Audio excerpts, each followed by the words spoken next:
Let's face it, your brain is an absolute garbage roommate. It doesn't pay rent, it refuses to clean up, and it loves to wake you up in the middle of the night to vividly replay a mildly embarrassing thing you said to a cashier in 2017. Welcome to Academia Explained Badly, where we read massive pieces of dusty lore so you don't have to. Today we are hacking into a 1948 psychological blockbuster by Dale Carnegie called How to Stop Worrying and Start Living. Now you might think, bro, why am I listening to a book from the era of gelatin-based salads? Because human brains haven't upgraded their operating systems in 200,000 years. The things making you panic today are the exact same things that were melting people's organs 80 years ago. Carnegie kicks off the book with a dark reality check. He notes that back in the day, New York City went into an absolute feverish panic because exactly 8 people caught smallpox. People stood in massive lines for hours just to get vaccinated. But Carnegie points out something wild. Nobody is ringing your doorbell to warn you about the far more lethal silent epidemic running rampant through your life right now: worry. Data shows that 1 out of 10 people will experience a nervous breakdown induced entirely by anxiety and overthinking. As one famous medical researcher put it, people who do not know how to fight worry die young. Consider this video your official, mandatory digital doorbell ring. We are going to break down Carnegie's first 3 chapters into a brutal, unhinged, 3-step toolkit to delete anxiety before it deletes you. Step 1. Build a mental submarine. To explain how to stop worrying, Carnegie tells the story of a guy named William Osler. Back in 1871, William was having what we in the modern era call a complete and utter existential crisis. He was a broke student panicking about his final exams, where to build a career, and how to not end up sleeping under a bridge. He was trying to live out the next 40 years of his life on a random Tuesday afternoon. But then he read a simple 21-word sentence by a philosopher that completely rewired his brain. Our main business is not to see what lies dimly at a distance, but to do what lies clearly at hand. That's the grand secret. William realized his brain was trying to run 500 tabs of high-definition video at the exact same time on an integrated graphics card. The system was crashing. So he decided to invent a strategy called living in day-tight compartments. Years later, William became so incredibly famous that he co-founded Johns Hopkins Hospital and became the most legendary physician of his generation. He told a room full of Yale students to imagine their lives like a massive ocean liner. On a great ship, the captain can press a single button, and boom, heavy iron doors slam shut throughout the vessel, sealing it into watertight compartments.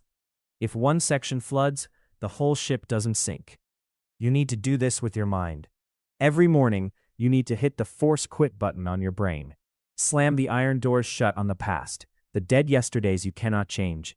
Slam the metal curtains down on the future, the unborn tomorrows that don't even exist yet. If you carry the weight of yesterday's regrets, combined with tomorrow's terrifying possibilities, all during today's 24 hours, even the strongest mind will snap. Think about it. Even the famous line in the Lord's Prayer says, "Give us this day our daily bread." Notice it asks only for today's bread.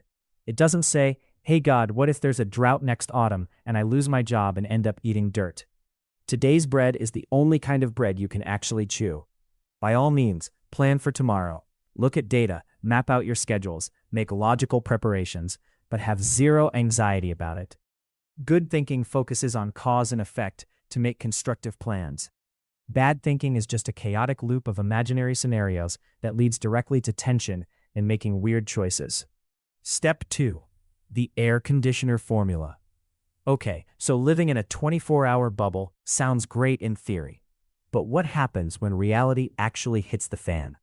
What if you are currently in the middle of a massive disaster and your brain refuses to calm down? Carnegie gives us a literal 3-step algorithm developed by Willis H. Carrier, the brilliant engineer who quite literally invented the modern air conditioning industry. When Carrier was a young guy, he was tasked with installing a brand new experimental gas cleaning device in a multi-million-dollar plant. Long story short, the experiment failed. Carrier said the shock hit him like a physical blow to the skull. His stomach started doing gymnastics, and he couldn't sleep for days. Finally, his analytical brain kicked in, and he realized panicking was a terrible use of his cognitive bandwidth. So he designed a 3-step formula. Step 1. Analyze the situation completely fearlessly and honestly. Ask yourself, what is the absolute, literal worst-case scenario that can happen here? For Carrier, nobody was going to execute him. The worst case was that he would lose his job and his company would lose $20,000. Step 2. Reconcile your mind to completely accept that worst-case scenario. Carrier told himself, okay, if I get fired, I'm a good engineer, I can find another job. And as for the company, it's an experiment, they can write the loss off. The second he mentally accepted the absolute worst, something incredible happened. He instantly relaxed. His brain stopped wasting energy and projecting infinite horror loops and finally settled on solid ground. Because once you accept the absolute worst, you have nothing left to lose, which means you have everything to gain. Step 3. Now that you are calm, devote 100% of your operational energy to improving upon the worst-case scenario you already accepted.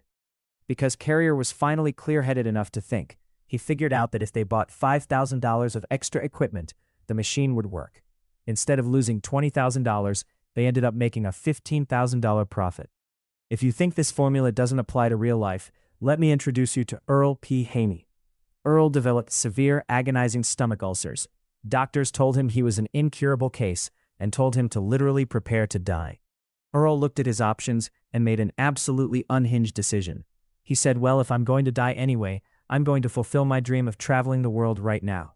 The doctors told him, if you go on a cruise ship, you are going to bleed out and be buried at sea. Earl replied, cool, I'll just buy a nice casket and bring it on the cruise ship with me. He literally bought a coffin, put it in the ship's cargo hold, and set sail. He drank highballs, smoked massive cigars, ate bizarre native foods that should have killed him, and stayed up all night partying. Because he had already accepted death, his worry was at zero. By the time the ship returned to America, his ulcers were completely gone. He literally walked up to the undertaker and sold the casket back to him for a refund. He accepted the worst, relaxed, and let his body's natural energy heal him.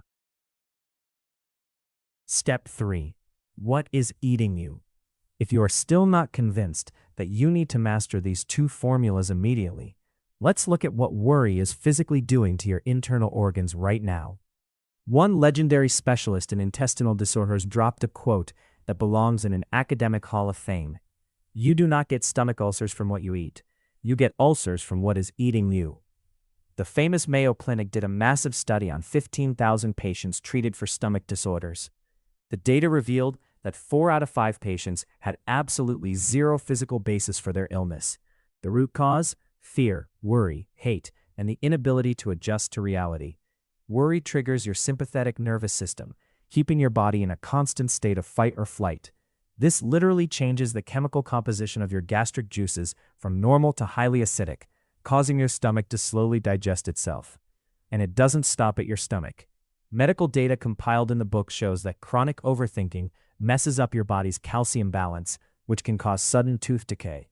It throws your thyroid gland completely out of whack, making your entire body run at full blast, like a furnace, until you physically burn out.